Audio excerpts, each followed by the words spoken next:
खूबसूरत गांव में जो पहाड़ियों से घिरा हुआ था, वहाँ एक छोटी सी लड़की जिनका नाम लीला था।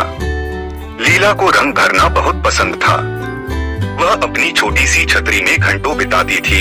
अपने जादुई पेंट ब्रश की मदद से जीवंत दृश्यों और काल्पनिक प्राणियों को बनाती थी। यह पेंट ब्रश, जिसे एक बूढ़े जादूगर ने गांव में आकर दिया था, उसमें यह शक्ति थी कि वह जो भी भाषा करती, उसे जीवित कर सकता था। लीला का सबसे अच्छा दोस्त एक शरारती गिलहरी था, जिसका नाम था नट्टी। नट्टी अक्सर लीला की छतरी तक दौड़ जाता था और आश्चर्यचकित होकर देखता था जब वह रंग भरती थी। एक सूरजमुखी बनाते हुए एक धूप से भरा एक सुनहरे दिन के बाद, जैसे ही लीला चित्र बनाती थी, नट्टी के पास एक उत्कृष्ट विचार था।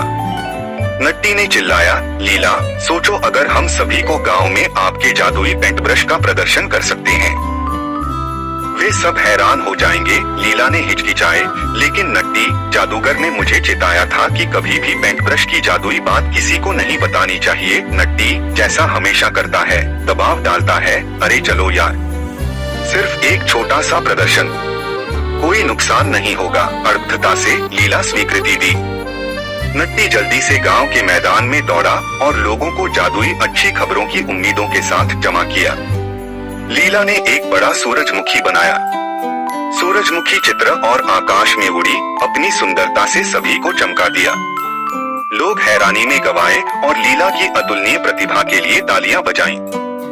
जादुई पेंट ब्रश की खबर तेजी से फैल गई। पड़ोसी गांवों के लोग लीला की असाधारण देन देखने आए। जल्दी ही लीला खिलाफ प्रसिद्धि और प्रशंसा में घिर गई। उसने चमत्कारी दृश्यों और प्राणियों को चित्रित किया। प्रत्येक बड़ा था, जिससे वहां लोगों का हैरान करते थे। लेकिन दिन दर दिन लीला को असहज महसूस होने लगा। वह एक बार शांत गांव में भीड़ और शोर भर गया था। लोग उसकी ध्यान के लिए दावतें करते थे, अनुरोध करते थे और जादुई रचनाओं की और डिमांड करते थे। एक शाम लीला अपनी छतरी पर चढ़ी, थकी हुई और चिंतित।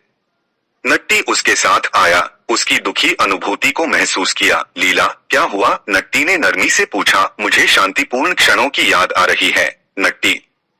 मुझे बस खुद के लिए और उन लोगों के लिए रंग भरन। लीला दुखी थी, क्योंकि लोग लालची और स्वार्थी होते जा रहे थे। इसलिए उसने जादुई पेंट ब्रश उस बूढ़े आदमी को वापस लौटा दिया, जिसके पास से वह लाई थी।